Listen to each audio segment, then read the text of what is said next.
오늘 우리가 읽은 본문은 이 땅에서의 사역을 마치신 주님께서 부활하신 후 하늘로 올라가시기 전에 제자들에게 말씀하신 내용입니다.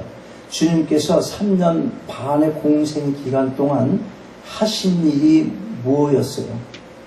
이 땅에서 주님께서 하신 일이 뭐였어요? 하늘나라 주제를 가지고 이 복음을 선포한 거잖아요. 복음을 선포하셨어요. 자, 그 복음을 어디에 기록했어요? 예수께서 하신 말씀이라든지 여러 가지 그 하늘나라의 일들을 어디에다가 기록을 했어요, 지금? 사복음서. 사복음서 모르는 사람 손 들어봐요. 자, 시작. 사복음서 뭐예요? 시작. 마태, 마가, 누가, 요한. 하나 맞췄어? 이 정도는 알아야 되잖아, 교회하면. 교회하면 뭔데, 뭐 배우는, 뭐 하는 건데? 거기도 오는 데야. 오늘 반찬 굉장히 맛있더라고. 이런 얘기 하는 데가 아니고, 그것도 좋지만, 알아야 돼요. 복음이 뭡니까? 사복음서의 내용이 복음입니다. 마태, 마가, 누가, 요한 복음서에 담겨있는 좋은 소식, 그게 복음인 것이에요. 사도행전은 누가 복음을 기록한 그 누가가 기록한 책이에요. 원래는 누가복음과 사도행전이 한 권이었어요. 한 권. 근데 그걸 후대에 나누었습니다. 누가복음 따로, 사도행전 따로. 그러니까 복음을 알면 뭐하냐 이거예요, 지금. 그걸 알았어요, 여러분, 복음을. 그 다음에 뭔데? 그거를 알게 하려고 사도행전을 기록한 거예요. 여러분, 예수 믿으셨어요? 지금도 믿고 계세요? 그때 믿었는데 지금은 그런가 아닌가? 믿는지 뭔지 잘 모르겠어요, 그래? 자, 굉장히 주에 항상 돌아봐야 돼요. 항상 돌아봐야 돼요. 자, 복음을 믿는 자, 그렇다면 어떻게 살아야 되느냐? 그것을 사도행전에서 기록해주고 있는 거예요. 그런데 중요한 게 있어요. 막상 복음이 무엇인지를 말해보라고 하면 쉽게 대답하는 사람들이 그렇게 많지 않다는 거예요. 너무 많아서 어떻게 설명을 해야 할지 정리가 안 돼서 그럴까요? 사복음서니까 분량이 많잖아. 그 많은 내용, 너무 많아서 어떻게 설명해야 할지 짧게 깔끔하게 한마디로 정리하는 것 쉽지 않은 것으로 그렇게 생각할 수 있겠지만, 그러나 여러분, 너무 그렇게 복잡하고 어렵게 생각할 필요가 없습니다. 여러분이 어떻게 교회에 나오기 시작했어요? 무엇 때문에 교회에 나오기 시작했습니까? 사복음서의 모든 내용을 다 듣고 또 들은 모든 것을 온전히 이해했기 때문에 교회에 나온 것 아니지 않습니까? 무슨 좋은 소식을 듣고 나오게 됐어요. 무슨 좋은 소식? 진짜 좋은 소식이구나. 그렇게 생각하고 예수 그리스도를 믿게 된 내용, 그게 복음의 핵심입니다. 그게 뭘까요? 그런데 여러분, 예수 믿으면 부자 된다는 것, 그거 듣고 나오신 분 혹시 있어요? 손 안 들어도 돼. 예수 믿으면 죽을 병도 낫는다. 옆집에 그 고생하더니 낫대. 그래서 나온 분. 또 예수 믿으면 자식들이 좋은 대학 가서 좋은 직장 갖게 된다는 것. 그런 이야기 듣고 나온 사람들. 또 교회 가면 좋은 배우자도 만날 수 있다는 것. 그런 거 듣고 교회 나올 수도 있죠. 난 아닌데요. 그런 사람 흔들어요. 난 예수님 만나고 왔어요. 그래? 여러분, 어떻게 왔어요? 그때는 그게 복음일 수 있어요, 여러분들에게. 교회 나가더니 금방 장가가던데, 그 못생겨가지고 여자들이 쳐다보지도 않던 사람인데 교회 가고 결혼했어. 그 말 듣고 나온 사람도 있어요. 없는 거 아니에요. 또 부자 되고 자식들 잘 되고. 티네이저들 얼마나 힘듭니까? 기록시키기가. 교회 가더니 달라졌어, 좀. 한번 보내봐. 그래서 교회 나올 수 있어요. 이런 내용들이 어떤 사람에게는 예수를 믿었더니 복을 받게 되었다. 네, 그런 개인적인 간증의 내용이 될 수도 있겠지만, 그러나 기독교가 말하는 구원의 본질은 아닌 것입니다. 예수를 열심히 믿어도 그렇지 못한 경우가 사실 대부분이잖아요. 당장 여러분의 삶을 돌아보세요. 예수 믿었더니 대단히 부자 됐어요? 엄청 부자된 분 없잖아. 엄청 부자된 분이 있어요? 약방에 안 가시는 분 있어요? 안 아프고 사시나요? 그러게요. 난 그게 의문이네요. 그런 생각하고 살아봤어요. 아니 예수 믿고 뭐 좀 잘 돼야 되는데 뭐가 이렇죠 삶이? 이렇게 생각할 수 있잖아요. 때때로. 물론 부자가 되고 병도 낫고 등등의 말들로 사람들을 일단 교회에 나오게 할 수가 있어요.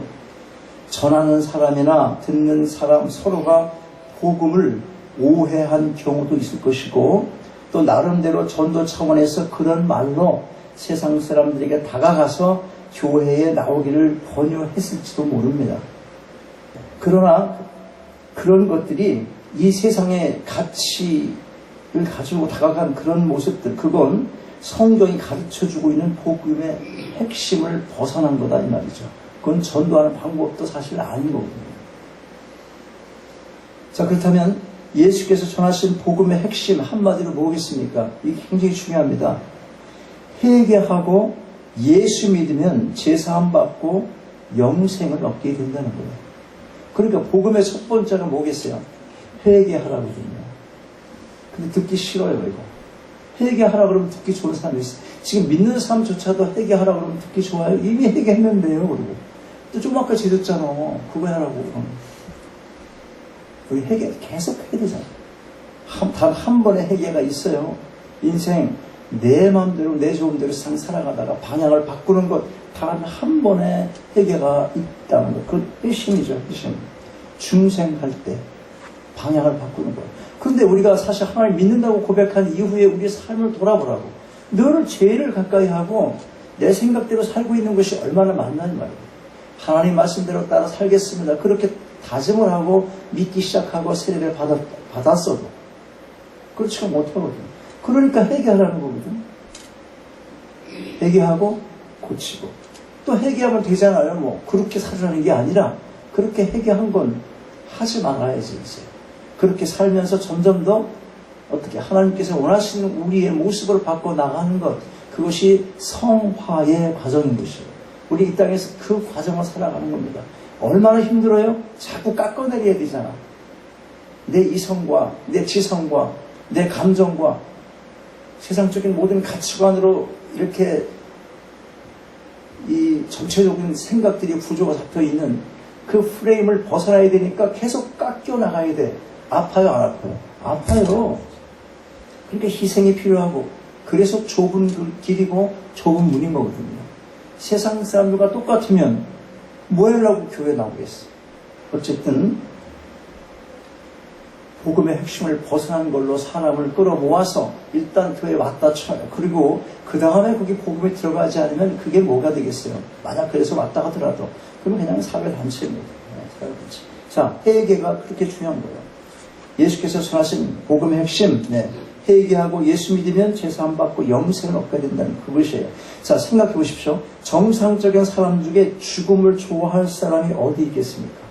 아무도 없어요. 눈에 보이는 곳이라도 한 번도 가보지 않은 어떤 나라나 지역에 홀로 남겨지면 두려움이 다가옵니다.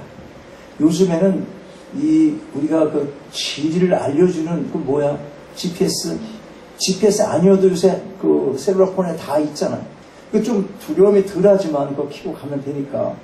그전에는 큰 길에 타주 벗어나고 엉뚱한 길로 가면 정말 두려워. 그거 느껴보셨어요? 가봤어요, 말이냐? 안 가봤어요? 엄청 혼자는 진짜 더 힘들어요. 그런 거 많이 경험해, 내가. 둘이 오더라도 끝도 없이 이 지평선이 끝도 없이 이렇게 있는데 가스도 보게 되고 이거 만약 가스 대신 안 나타나면 이거 어떡하지? 그런 생각 많아요. 가다가 큰 짐승이 또 덮치는 건 아닐까? 두려움이 있어, 두려움. 근데 죽고 나면 죽으면 그뿐이지 뭐. 그건 자기가 안위하려고 하는 말이지. 우리는 계속 말하잖아. 죽으면 지옥 가고 천국 가고 이런 얘기 하니까 진짜 지옥이 있는 건가? 이런 생각 하잖아. 믿지 않은 사람에게도 그따위 하면 지옥 갑니다. 그러면 좋아해, 안 좋아해? 지옥 없다고 그렇게 우기다가도 지옥에 가세요. 그러면 가세요. 그러면 굉장히 기분 나빠해. 우리 종교성이 있기 때문에 그런 겁니다. 우리가 바로 그거예요. 죽음 이후의 삶이 두려움으로 오는 거예요. 하물며 보이지도 않는 그 죽음 이후의 세계, 바로 그겁니다. 두려운 겁니다. 요한복음 6장 69절을 보면 사도 베드로의 이런 고백이 있어요. 주여 영생의 말씀이 주께 있사오니 우리가 누구에게로 가오리까? 이 사도 베드로의 고백이 바로 우리의 고백인 거예요.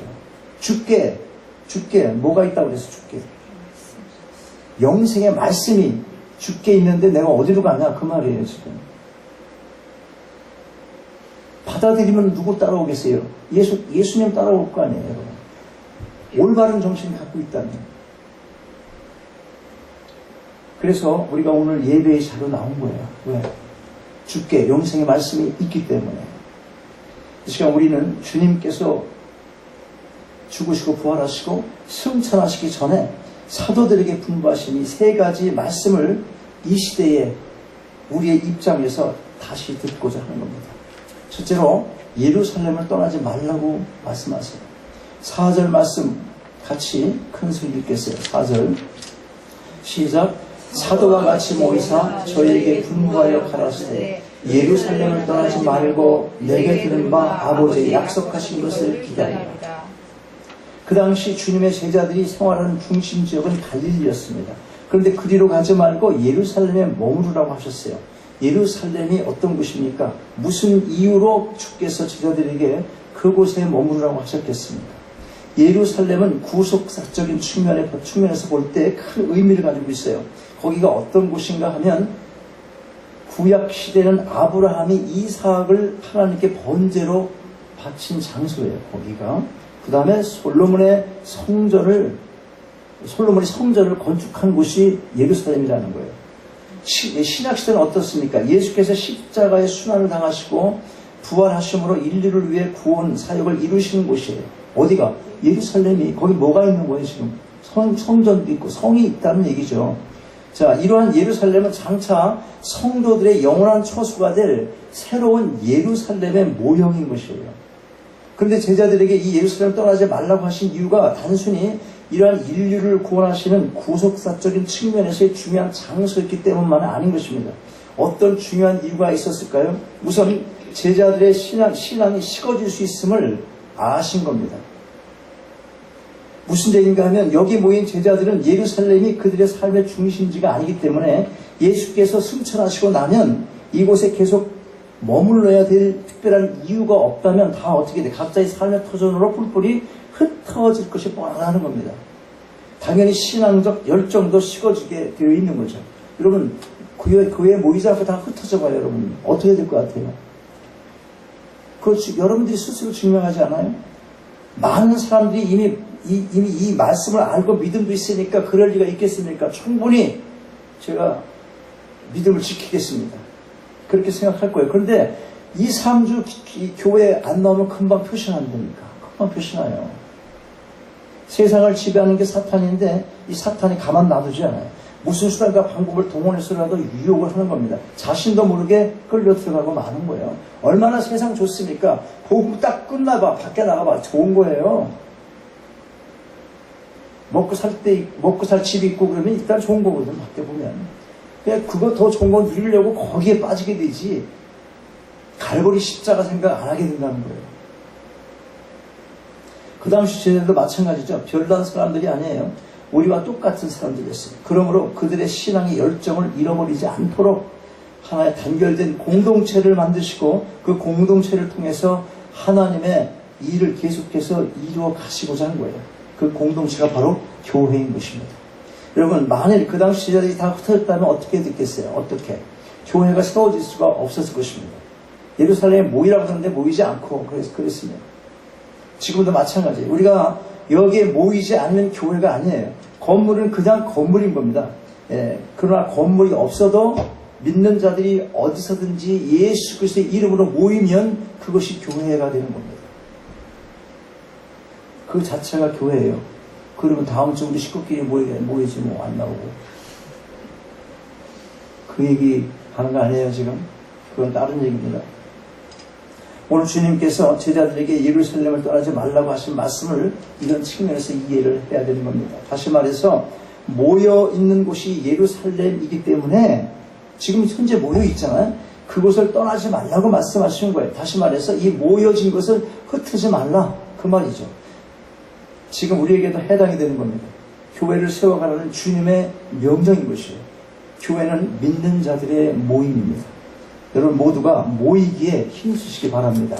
주님께서 무슨 말씀 하셨어요? 둘째로 아버지께서 약속하신 것을 기다리라 했어요. 4절 말씀 한번 보세요. 4절 말씀 같이 한번 읽겠습니다. 시작. 사도와 같이 모이사 저희에게 분부하여 가라사대 예루살렘을 떠나지 말고 내게 들은 바 아버지의 약속하신 것을 기다리라. 누가는 사도행전을 쓰기 전에 쓴 누가복음 24장 49절에서도 같은 내용을 기록하고 있습니다. 볼지어다 내가 아버지의 약속하신 것을 너희에게 보내리니 너희는 위로부터 능력을 입혀올 때까지 이 성에 유하라. 이 성이 어디예요 지금? 예루살렘. 아버지께서 약속하신 것이 뭔가요? 성령 강림에 대한 약속인 것이에요. 어떻게 알 수 있어요? 이미 주님께서는 십자가에 달리시기 전날 밤에 보혜사 성령에 관한 모든 사항을 제자들에게 말씀을 해주셨어요. 요한복음 14장 16절 17절 이렇게 기록합니다. 내가 아버지께 구하겠으니 그가 또 다른 보혜사를 너희에게 주사 영원토록 함께 있게 하시리니 저는 진리의 영이라. 세상은 능히 저를 받지 못하나니 이는 저를 보지도 못하고 알지도 못함이라. 그러나 너희는 저를 아나니 저는 너희와 함께 거하시리요 또 너희 속에 계시겠습니다. 그러면 주께서 왜 성령을 보내주시겠다고 약속하십니까? 우리가 다 알다시피 수제자인 베드로도 주님을 부인한 적이 있어요. 주님은 많은 이적과 표적을 보이시며 한날에 복음을 전파하시고 제자들과 함께 했지만 그 제자들조차도 견고한 믿음을 갖지를 못했습니다. 그들이 정치적 상황에서 기대하고 있는 메시아가 아니기 때문이기도 하겠지만 인간은 누구나 한없이 연약하다는 것이 가장 큰 이유인 것입니다. 주께서 그걸 아세요. 하나님이심에도 불구하고 인간의 옷을 입으시고 이 땅에 오신 이유도 바로 거기에 있는 것입니다. 인간이 하나님의 마음을 알 길이 없어요. 하나님의 뜻을 알 길이 없어요. 죄로 물들어서 부패한 까닭이에요. 그러니까 직접 내려오셔서 사람이 되지 않고는 그분의 뜻을 인간들에게 전할 길이 없으셨던 것입니다. 그걸 뭐라고 해요? 신학적인 용어로 성육신, incarnation 그렇게 말하는 거예요. 하나님이 인간이 되셨다. 왜? 우리하고 소통하기 위해서 뭔가 메시지를 전해야 되는데 도무지 알 길이 없어. 직접 오셨단 말이에요. 여러분 개하고 대화를 많이 하려면 개가 되든가 개가 인간이 되든가 둘 중에 하나를 보시면 개가 되고 싶습니까? 그래서 우리가 연구하잖아. 이렇게 했더니 개가 알아듣더라. 내가 맞춰야지.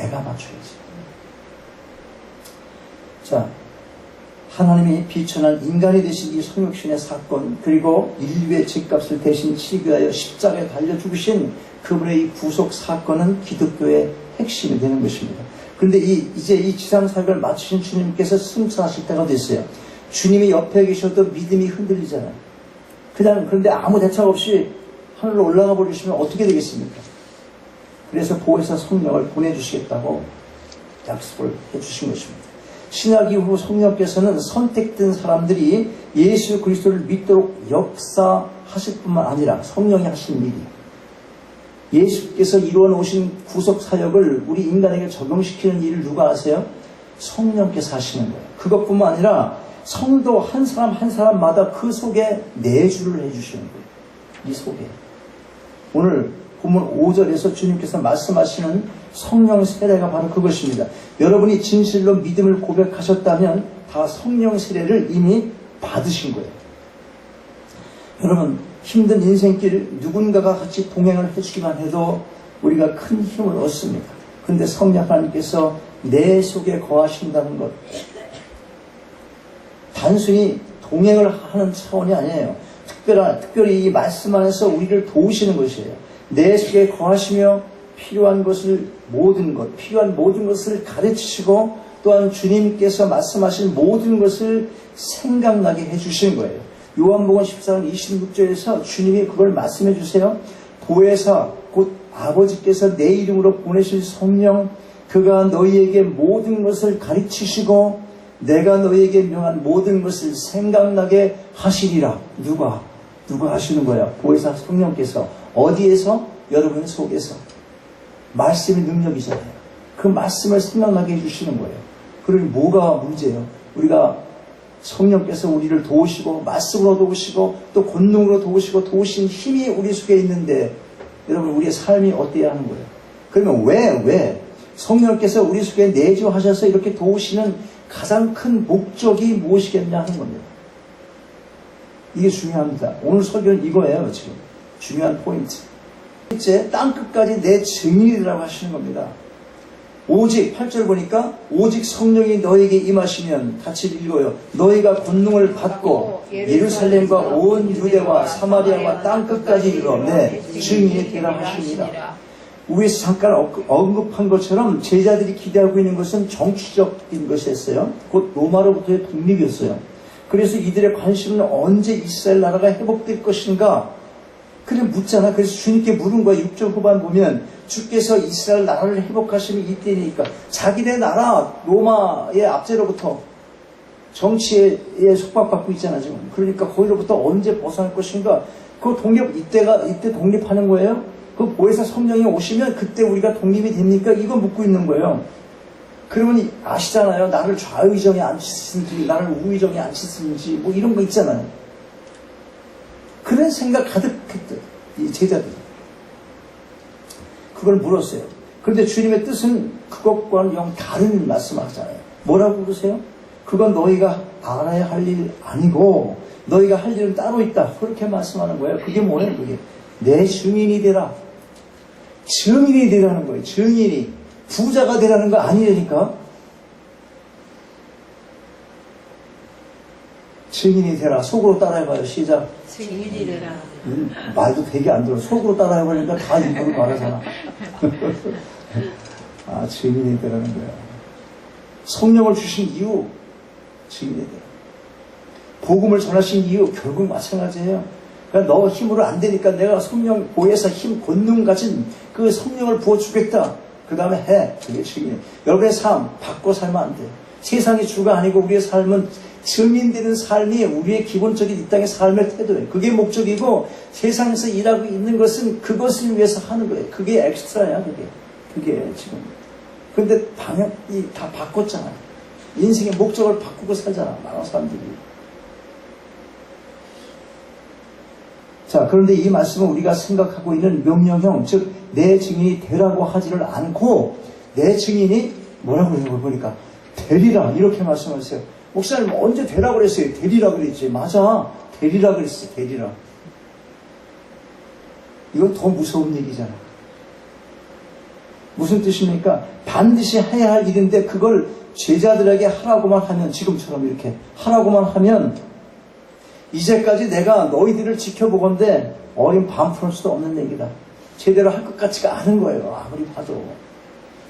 무엇보다도 그 일을 감당할 능력 자체가 없으니까 성령이 너희를 사용하여 그렇게 하도록 하시겠다. 그 말이에요. 바로 그거거든요. 성령이 너희를 사용하여 그렇게 하도록 하시겠다.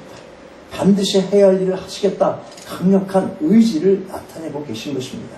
실제로 오순절 마가의 다락방 성령 강림 사건을 시작으로 해서 신학의 교회가 태동되고 사도행전에 기록된 그 위대한 복음전대 시대, 그 시대를 향한 문을 열게 된 것입니다. 죄인 중에 괴수라고 고백할 만큼 믿음의 사람들을 핍박했던 사도 바울, 그도 복음을 전하는 주님의 증인으로 한평생을 살아가게 됐습니다. 말할 수 없는 죽을 고비를 수도 없이 넘기면서 내 몸 이거 치료 안 해주십니까? 정말 크게 3번 기도했다. 그렇게 3번 기도했지만 낫지 않았어. 그렇다면 나는 하나님께서 주신 이것, 바울은 그것 갖고 평생 고치지 못하는 병을 갖고 한평생을 복음전도 그 일에 일생을 바친 사람이에요. 그 시대 세상 끝까지 복음을 전했습니다. 여러분, 성령이 임하시면 권능을 받는다고 주님께서 오늘 말씀하십니다. 근데 권능을 주신 이유가 뭐겠어요? 많은 사람들이 능력을 구하잖아요. 그러나 많은 경우가 잘못 구하고 있는 것도 사실이에요. 자기 이름을 위하고 자기 유익을 위해 구하는 경우가 너무나 많은 것입니다. 권능은 복음 전도의 사명 감당에 필요한 능력이라는 사실을 우리가 잊으면 안 될 것입니다. 오늘 8절 말씀이 그걸 말해줘요. 그걸. 오직 성령이 너에게 임하시면 너희가 권능을 받고 예루살렘과 온 유대와 사마리아와 땅끝까지 이르러 내 증인이 되리라 하시니라. 이 일을 위해서 필요할 때 병도 고치고 사탄이 공략해 올 때 말씀으로 생각나게 하셔서 성령께서 그 말씀으로 이기게 하시고 또 권능으로 막아주시기도 하고 이렇게 하시는 거예요. 뭐를 할 때 그렇게 나타나? 뭐를 할 때? 여러분 돈 벌 때? 뭐 할 때? 전도할 때, 복음 전할 때. 복음 전할 때 성령의 능력이 나타난다는 거예요. 우리가 여기서 기억해야 할 중요한 한 가지 있어요. 그게 뭐냐면 초대교회 이후 오늘날 성령이 임하신다는 말의 뜻이 오순절 다락방에서와 같은 성령의 강림을 말하고 있지 않다는 것이에요. 이 시대는 그런 사건이 더 이상 일어나지 않아요. 그럴 이유가 없습니다. 그것은 주님께서 승천하심으로 이제 이 땅에서 성령께서 하실 사역의 시작을 알리는 이회적인 사건이에요. 자, 다시 들어보세요. 세례 받으셨어요? 우리가 받은 세례는 요한의 세례가 아닙니다. 세례를 받으셨으면 성령 세례를 받으신 거예요. 성령께서 여러분 속에 능력으로 거하고 계신 것입니다. 그렇다면 우리가 할 일이 무엇이겠어요? 복음을 전하는 일인 거예요.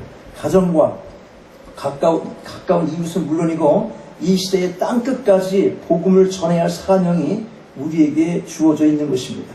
능력으로 성령께서 우리 속에 거하시며 우리의 모든 삶 속에 함께하고 계시지만 우리의 마음과 의지와 손과 발이 움직이질 않으면 그 능력을 나타내실 방법이 없습니다. 성령이 능력으로 거하시지만 우리가 움직이지 않으면 그 능력이 나타날 수가 없는 거예요. 길이 없어요. 생각해 보세요. 쟁기가 밭갈이 하는 쟁기가 고장이 나 있으면 어떻게 밭을 갈 수가 있습니까? 소와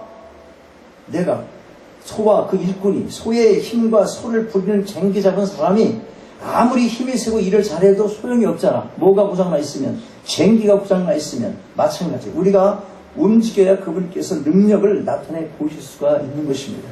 우리 교회가 중남미 어린이들을 결혼하고 기도와 물질로 돕고 있는 것은 단순한 구호 차원이 아닙니다. 구호 사업은 전문적인 일반 사회단체가 훨씬 더 잘하는 거예요. 우리의 목적은 복음을 전하는 데 있어요. 우리 교회가 아동 결혼을 하고 물질로 또 기도로 후원하며 섬기고 있는 이유가 바로 여기에 있는 것입니다.